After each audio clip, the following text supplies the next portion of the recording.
कैसे आप सब लोग? आई होप आपकी तैयारी बहुत अच्छी चल रही होगी।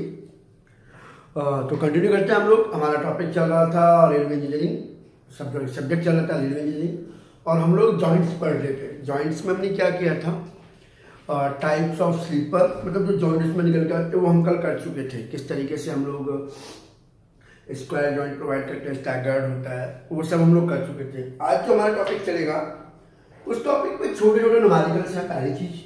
दूसरी चीज ये कि ये वाला जो टॉपिक हम करने वाले हैं उस टॉपिक को आपने अपनी प्रैक्टिकल लाइफ में भी देखा होगा। Practical life in the sense चलते फिरते भी देखा होगा, क्योंकि वो जो चीज है, एक बार को रेलवे स्लीपर देखने के लिए हो सकता है आपको रेलवे ट्रैक पे जाना पड़ा हो। 1% मान लेते हैं। रेलवे के ट्रैक को देखने के लिए आपको कॉमन सेंस रेलवे ट्रैक्स पे जाना पड़े, सेम चीज। बट जिस टॉपिक को आज हम करने वाले हैं वो टॉपिक ऐसे टॉपिक है जो मोस्टली आपको देखने को मिल जाएगा, पहली चीज।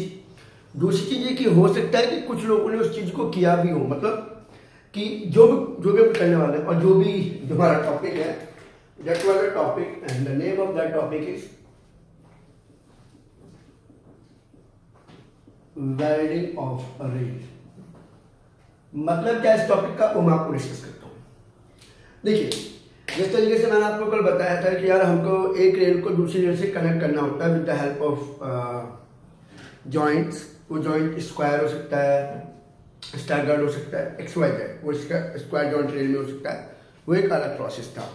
इसके अलावा जो हमारे सबसे मोस्ट इंपोर्टेंट जो बचते हैं, एक तो आपका बचता है फिश प्लेट और सेकेंड वन बचता है आपका वेल्डिंग ऑफ द रेल। तो वेल्डिंग ऑफ रेल, ये जो वर्ड है वेल्डिंग, ये आप लोगों ने, आई एम डैम श्योर आपने अपनी प्रैक्टिकल लाइफ में, या मतलब बहुत कॉमनली आपने इस वेल्डिंग ऑफ रेल को देखा होगा। आई एम 110% श्योर, पहली चीज। दूसरी चीज है कि अगर मैं इस वेल्डिंग ऑफ रेल का जिक्र कर रहा हूं तो ये क्यों आ रहा है, किस लिए आ रहा है, कैसे करते हैं, क्यों करते हैं, एंड सो इसका। दूसरी चीज है कि जब हमको वेल्डिंग किसी चीज की करनी है तो उस वेल्डिंग को करने का भी तो कुछ प्रोसीजर होगा, किसी की मदद से करेंगे।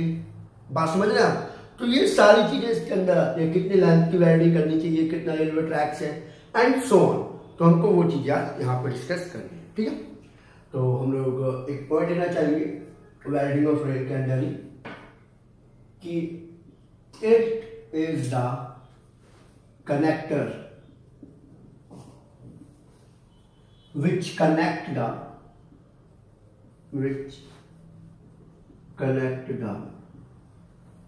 one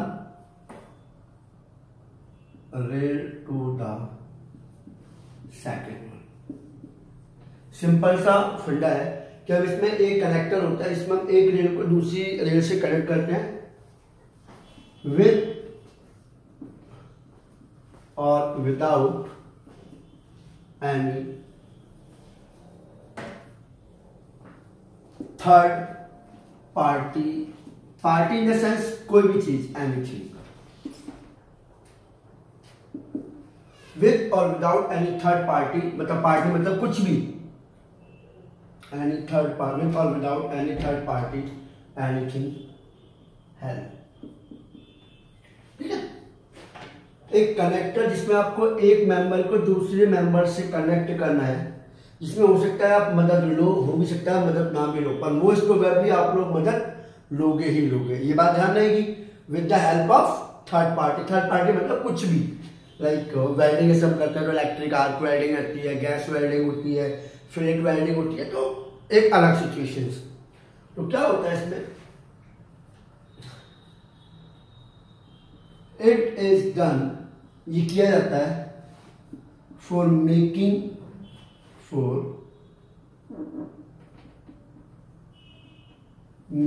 द रेल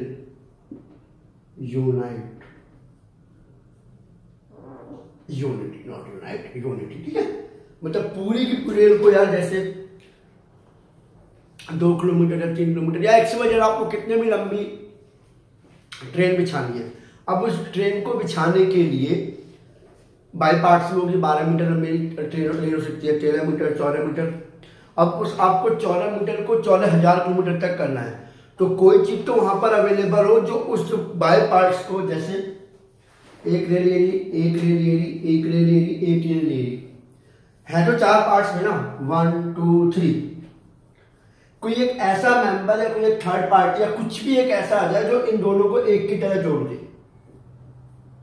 ठीक है, बात समझिए। तो उसको एक बनाने के लिए हमें वेल्डिंग करनी पड़ती है। पहली चीज हमारी ये होगी, it is done to for making a rail unity first. Second, third point most important नहीं कह सकता, बट हाँ कॉमन सेंस के लिए पॉइंट जरूरी है।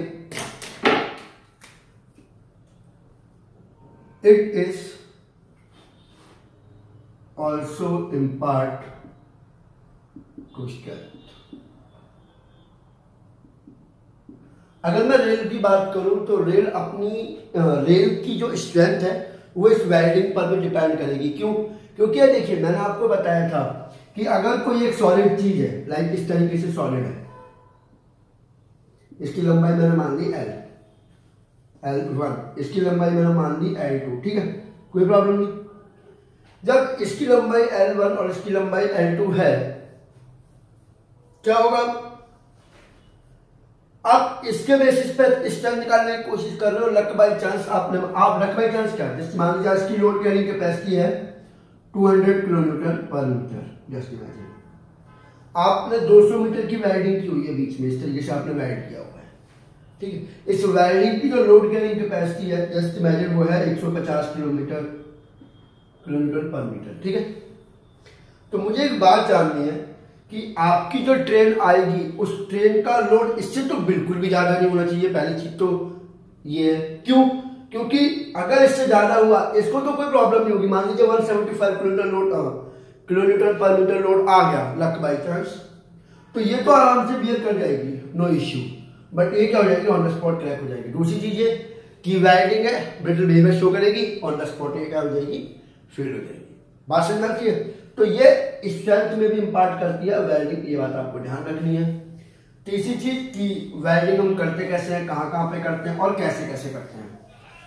तो वेल्डिंग तो की जाती है, मैं ये रब कर रहा हूं पॉइंट्स, ये वाला पॉइंट इंपॉर्टेंट है, ध्यान रखिएगा।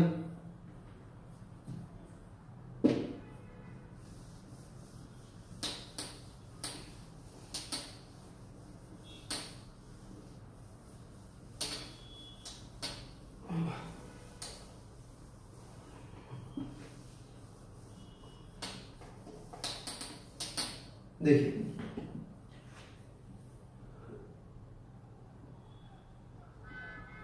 welding is also provided for fixing the rail and sleeper। ये इन दोनों को मिलाकर के एक बनाने में भी अपना रोल प्ले करती है। कैसे करती है वो हम डिस्कस करते हैं, ठीक है। तो अब लोग हमारी आवाज रखी है कि वेल्डिंग हम कहाँ कहाँ पे करते हैं, कैसे कैसे करते हैं। और तो जो वेल्डिंग है वो 3 टाइप्स की होती है नॉर्मली, मैथड नहीं, कैसे करनी है, कहाँ पर करनी है वो, ठीक है। तो पहला पॉइंट अगर मैं जिक्र करूं वेल्डिंग का, पहला है first is a short type welding, short length बोल सकते हो आप, ठीक है। इसको कॉमन लैंग्वेज में SLW भी बोलते हैं, शॉर्ट लेंथ वेल्डिंग, ठीक है। This is called long length welding, इसको बोलते हैं LLW, ठीक है।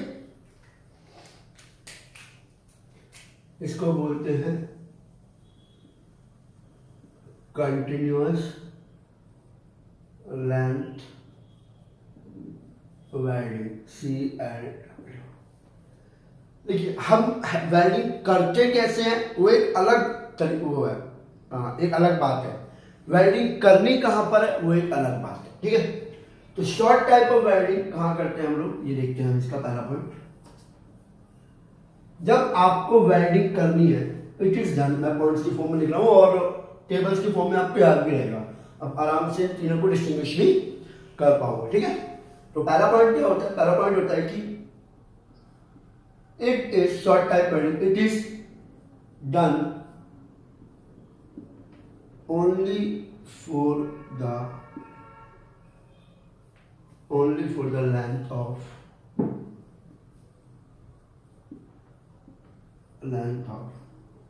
30 to 60 meter from the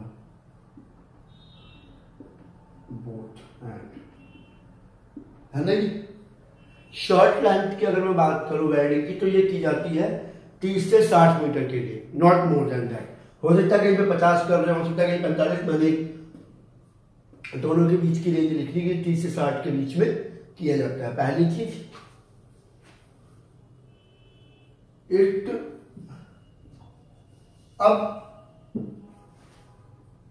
is quite less effective. ये बात आपको साफ समझ में आ रही होगी। क्यों समझ में आ रही होगी? क्यों? क्योंकि यार वेल्डिंग 30 मीटर की है। आप सोचो 30 मीटर की वेल्डिंग है, रेलवे ट्रैक्स कितनी लंबी बिछानी है आपको? दोनों तरफ करनी है आपको, बात समझ रहे हो आप? तो वो चीज भी आपको ध्यान रखनी है। अब बात आती है लॉन्ग लेंथ वेल्डिंग की। तो लॉन्ग लेंथ वेल्डिंग की अगर मैं बात बोलूं तो it is done 200 metre for the broad gauge, BG track broad gauge, and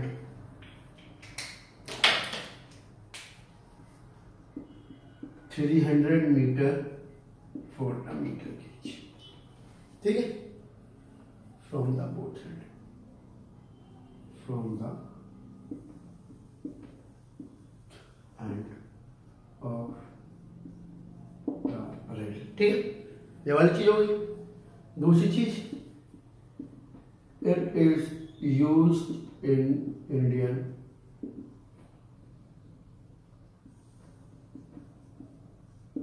railways. ठीक है। अच्छा, तीसरी चीज, it is done for more than 1 kilometer in length। ठीक है, from both of the end। It can also be done from one station to second one। ठीक है, ये इतनी लंबी तक कर देते हम लोग कि एक स्टेशन से दूसरे स्टेशन तक आपको वेल्डिंग करनी पड़ती है, पर स्टेशन पास में छोटा छोटा है। ये वाला नॉर्मली यूज नहीं किया जाता इंडिया में, ये वाला किया जाता है no doubt, but strength wise काफी वीक होता है क्योंकि इंडिया की पॉपुलेशन इतनी है कि लोग पेड़ बगली तरह भरे जाते हैं, तो इसका भी कोई रोल नहीं है। कह सकते हैं हाँ ये 30-40%, बट सबसे ज्यादा यूज किया जाता है वो किया जाता है आपका LW लॉन्ग लेंथ वेल्डिंग। ये चीज होगी। अब इसके बाद आता है कि यार एक्चुअल में आपको वेल्डिंग करने की कितनी लंबाई की है, पहली चीज। दूसरी चीज है कि आपको आपको अगर वेल्डिंग करनी है तो आप कैसे करोगे और कहाँ पर करोगे, बात में आती है। तो हम लोग वही करने वाले हैं। मैं न्यूमेरिकल्स आपने आई होप आपने नोट कर लिया होगा।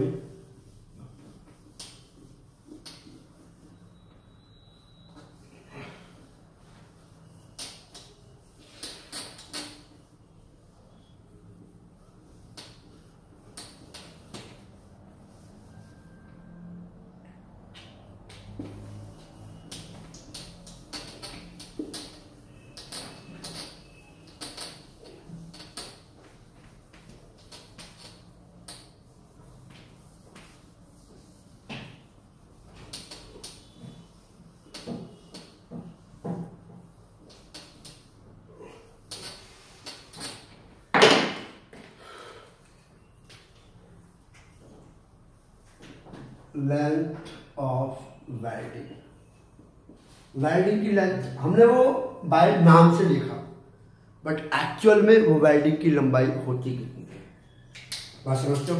And it is L is equal to n minus 1 into S। What is the n, what is the S, and what is the L? Where L is a length of sleeper, sorry, length of rail, not sleeper, length of welding, N is number of sleeper, और S is spacing between sleepers। ठीक है, ये बात समझ आ गई। Question is what is the, चलो S तो आपको प्रोवाइड करेगा, आप क्या कहते हैं N कितना प्रोवाइड करोगे, N is equal to alpha T S A S upon में आर। क्या मतलब है इन सब चीजों का, करते हैं।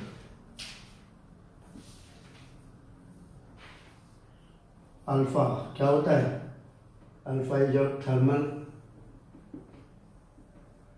Expansion of the thermal expansion, ठीक है। T S is rise in temperature, A S is area, area भी कौन सा, cross section of the rail, R resistance percent. देखिए अगर मैं बात बोलूँ कि यार ये क्वेश्चन बहुत कॉम्प्लिकेटेड बनेगा, नहीं, ये क्वेश्चन बहुत आसान है, बट इसमें क्या है कि आपको अगर चीजें नहीं पता है तो आपको ना याद रखने में परेशानी होगी। क्वेश्चन करते हैं इसके 2 से 3, फिर हम लोग मूव टू फॉरवर्ड होते हैं, ठीक है। चलिए क्वेश्चन नंबर फर्स्ट कौन सा होगा देखते हैं। तो क्या क्वेश्चन था, देखिए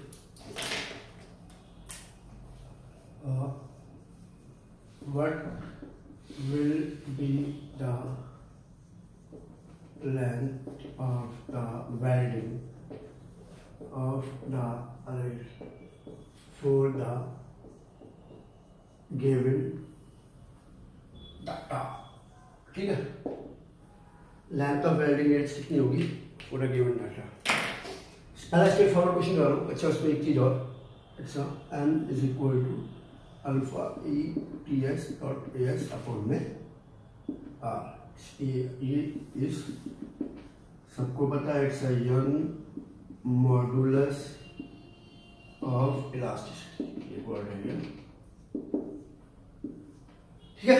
चलिए करें, सबको आपको पता है। चलिए पहला क्वेश्चन गिवन डाटा क्या क्या है, अल्फा है 1.2 इंटू 10⁻⁻6 पर डिग्री सेंटीग्रेड, ई है 2.1 into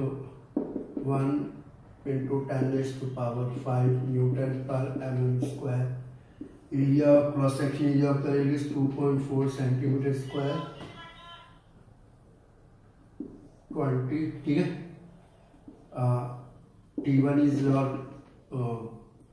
55 degree centigrade, T2 is your 65 degree centigrade, alpha हो गया, आर इज 1.2 और आपका स्पेसिंग है 0.6 मीटर, 0.2 मीटर, ठीक है। 2 मीटर या फिर 1.4 मीटर। एक समझने के पॉइंट ऑफ व्यू से है, फॉर्मूला थोड़ा सा ये है फॉर्मूला, तो लेंथ ऑफ द वेल्ड निकालना है। देखिए पहले क्वेश्चन की मैं बात बोलूँ तो जो स्ट्रेट फॉरवर्ड क्वेश्चन इसमें से बनता है वो यही बनता है कि आपको गिवन डाटा देता है, या फिर ऐसा हो सकता है कि वो ये पूछता है कि अगर मैं टेम्परेचर बढ़ा दूँ या ये वैल्यू बढ़ा दूँ तो इस पर क्या पड़ेगा, नंबर ऑफ पीपल। देखते हैं क्या फर्क पड़ेगा। एक क्वेश्चन करता हूँ मैं इसी के बेसिस पे। तो एन क्या हो जाएगा, एन होता है आपका अल्फा टी एस या T alpha T S dot E S dot A upon में R. Alpha is 1.2 into 10⁻⁻6 into T S temperature, change in temperature 10 degree Celsius into E 2.1 into 10⁵ into A S. It's a centimetre and it is metre. ऐसा करते हैं, इसको centimetre में convert कर लेंगे, problem नहीं जाएगी। क्यों, अरे नहीं ये मीटर में तो कितना हो जाएगा, 10 का स्क्वायर 100 मल्टीप्लाई बाय 20 2000 अपॉन में 1.2। इसकी वजह देखते हैं कैसे निकल जाती है।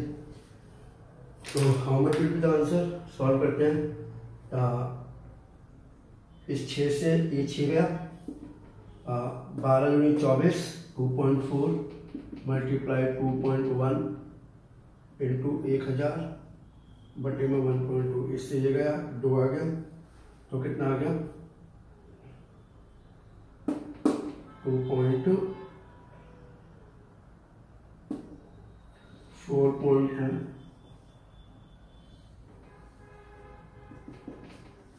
ठीक है। 4200 नंबर ऑफ स्लीपर 4200, बहुत ज़्यादा है, तो इसको कम कर लेते हैं वैल्यू, इसको थोड़ा सा किसको कम करें बताइए, एक इसको बढ़ा लेते हैं, इसको कर लेते हैं 1200 का, थोड़ा सा कम आएगा ना वैल्यू। सिर्फ न्यूमेरिकल कर रहे हैं समझने के लिए, करना क्या है एक्चुअल में 1200 बस। अगर पूछेगा इस क्वेश्चन में तो जो हम लोग नोट में अब करेंगे वो पूछ सकता है, बट एक क्वेश्चन करना बनता है 1.2 into 2.1 into 2 divided by 12, extra 1.2 into 2.1 into 2000 divided by 1200, it's 4 ठीक है 4, अब ठीक है कोई प्रॉब्लम नहीं, क्योंकि वैल्यू बहुत ज़्यादा बना रही थी, दैट्स व्हाई वी, ठीक है। तो एलिस n माइनस 1 इंटू में s, 4.2 माइनस 1 इंटू में s, s is how much? It's a 1.4 metre, how much?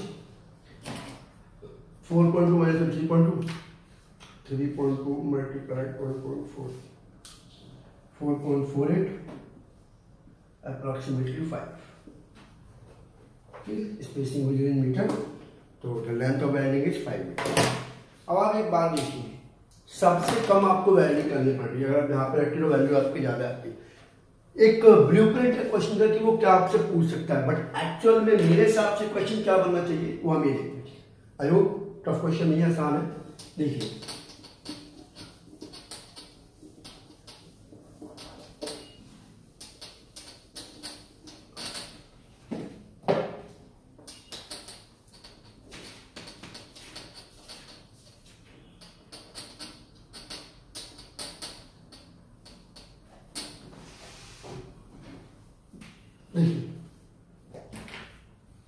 अगर मैं जिक्र करूं, मुझे सिंपल पता है कि n इज इक्वल टू